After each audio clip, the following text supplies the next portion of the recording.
പിതാവിനും പുത്രനും പരിശുദ്ധ റൂഹായ്ക്കും സ്തുതി. ആദ്യം മുതൽ നമ്മുടെ മേൽ തൻ്റെ കരുണയും മനോണവും നയിക്കും ഉണ്ടായിരിക്കട്ടെ.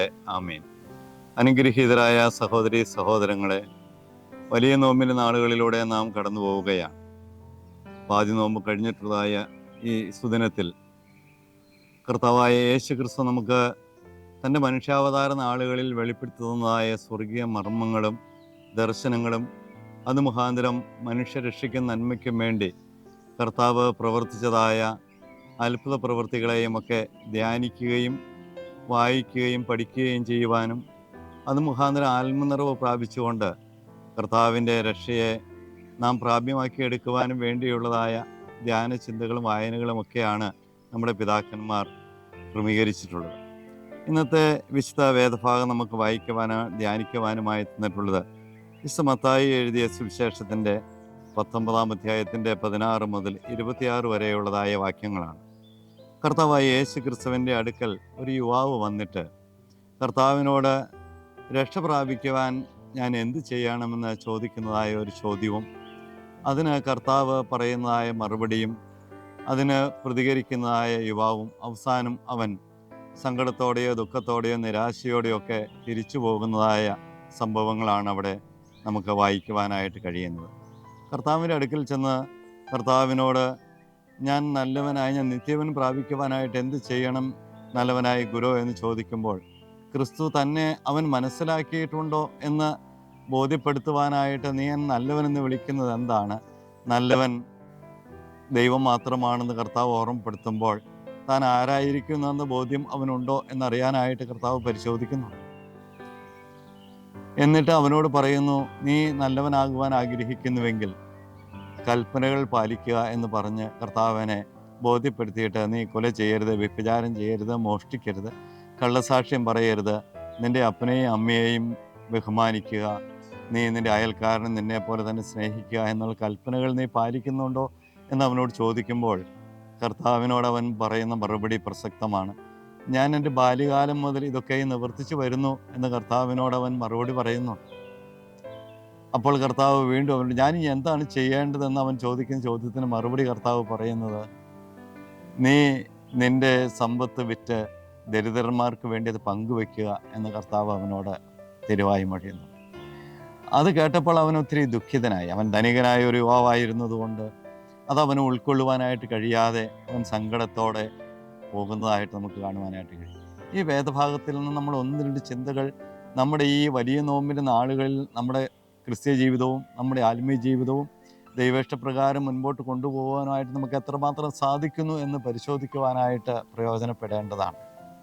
കർത്താവിനോട് അവൻ ചോദിക്കുന്ന ചോദ്യത്തിന് പറയുന്ന മറുപടിയിൽ കൊല ചെയ്യരുത്, വ്യഭിചാരം ചെയ്യരുത്, മോഷ്ടിക്കരുത്, കള്ളസാക്ഷ്യം പറയരുത്, മാതാവിനെയും പിതാവിനെയും ബഹുമാനിക്കുക, അയൽക്കാരനെ നിന്നെ പോലെ തന്നെ സ്നേഹിക്കുക എന്നൊക്കെ പറയുമ്പോൾ ഈ കൽപ്പനകൾ ഞാൻ എൻ്റെ ബാല്യം മുതൽ പാലിക്കുന്നുണ്ട് എന്ന് ആ യുവാവ് മറുപടി പറയുന്നു. പ്രിയമുള്ളവരെ, നമ്മുടെ ജീവിതത്തിലേക്കൊന്ന് തിരിഞ്ഞു നോക്കുമ്പോൾ നമുക്ക് അങ്ങനെ ഒരു മറുപടി കർത്താവിനോട് പറയുവാനായിട്ട് സാധിക്കുന്നുണ്ടോ എന്നുള്ള പരിശോധനയാണ്. നാം പലപ്പോഴും അതിൽ പരാജയപ്പെട്ടു പോകുന്നില്ലേ എന്ന് ആത്മാർത്ഥമായി ചിന്തിക്കുമ്പോൾ നമുക്ക് മനസ്സിലാക്കാനായിട്ട് കഴിയും. ഞാൻ എൻ്റെ ബാല്യം മുതൽ അതൊക്കെ പ്രവർത്തിച്ച് പാലിച്ചു വരുന്നവനാണ് ഈ കൽപ്പനകളെന്ന് പറയാനായിട്ട് നമുക്ക് സാധിക്കുന്നുണ്ടോ എന്ന് ആത്മാർത്ഥമായി പരിശോധിക്കേണ്ടതാണ്. ആ പരിശോധനയിൽ നമുക്ക് ആത്മാർത്ഥമായിട്ട് ഈ യുവാവ് പറഞ്ഞ മറുപടി പറയാൻ കഴിയുമോ? അങ്ങനെ നാം ചിന്തിച്ച് ആ ഭാഗം ധ്യാനിക്കുമ്പോൾ നമുക്ക് ബോധ്യമാകുന്നത് പലപ്പോഴും ആ ധനികനായ യുവാവിനെ പോലെ ഉള്ളതായ ജീവിതചര്യ പോലും നമ്മുടെ ജീവിതത്തിലേക്ക് വന്നിട്ടില്ല എന്നുള്ളതാണ്. വലിയ നോമ്പ് നമ്മെ ഓർമ്മപ്പെടുത്തുന്നതും വലിയ നോമ്പിൻ്റെ അനുഷ്ഠാനവും കൽപ്പനകൾ പാലിക്കുന്നവരായി, ദൈവത്തെ അറിയുന്നവരായി, ദൈവത്തെ അന്വേഷിക്കുന്നവരായി, നിത്യജീവനും രക്ഷയും പ്രാപിക്കുന്നവരായി തീരുവാൻ വേണ്ടിയുള്ള ആത്മീയ വളർച്ചയുടെ അനുഭവങ്ങൾ നമ്മുടെ ജീവിതത്തിലേക്ക് പകർത്തിയെടുക്കുക എന്നുള്ളതാണ്. ആ ആത്മീയ ജീവിതത്തിൻ്റെ അനുഭവത്തിൽ ഈ യുവാവ് കർത്താവിനോട് പറഞ്ഞ മറുപടി നമുക്ക് പറയാനായിട്ട് കഴിയുമോ? അതെങ്കിലും നമുക്ക് കഴിയുമോ എന്ന് പരിശോധിക്കേണ്ടതാണ്. അപ്പോൾ ക്രിസ്തു അവനോട് പറയുന്നത്, അവൻ്റെ ചോദ്യത്തിന് വീണ്ടും പറയുന്നത്, കർത്താവ് നീ നിന്റെ വസ്തുക്കൾ വിട്ട് ദരിദ്രർക്ക് കൊടുക്കുക എന്ന് പറയുന്നതായ തിരുവചനത്തിൽ അവനേറെ ദുഃഖിതനായി. ഒരു പക്ഷേ നമ്മുടെ ജീവിതത്തിൽ നാം ആലോചിക്കുന്നത്, ഞാനൊരു ധനികനല്ലല്ലോ, എനിക്കതിന് മാത്രം സമ്പത്തില്ലല്ലോ എന്നൊക്കെ നമ്മിൽ പലരും ചിന്തിക്കും.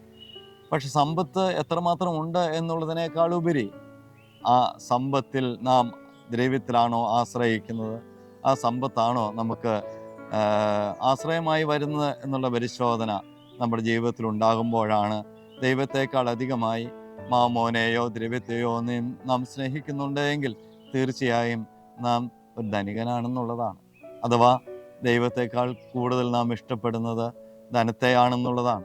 അങ്ങനെയുള്ളതായ ബോധ്യം നമ്മുടെ ജീവിതത്തിലേക്ക് വരുമ്പോൾ നാം ആരെയാണ് യഥാർത്ഥമായി ആത്മാർത്ഥമായി സ്നേഹിക്കുകയും നാം ആരെയാണ് ആത്മാർത്ഥമായി നമ്മുടെ ബോധ്യത്തിൽ നാം സ്വീകരിച്ചിരിക്കുന്നത് എന്നതായ ചിന്തയിൽ ദൈവത്തെ സ്വീകരിച്ചിട്ടുണ്ടെങ്കിൽ ഇവിടെ നമ്മെ ഓർമ്മപ്പെടുത്തുന്ന ഒന്ന് ക്രിസ്തു ആരാണെന്നറിയണം.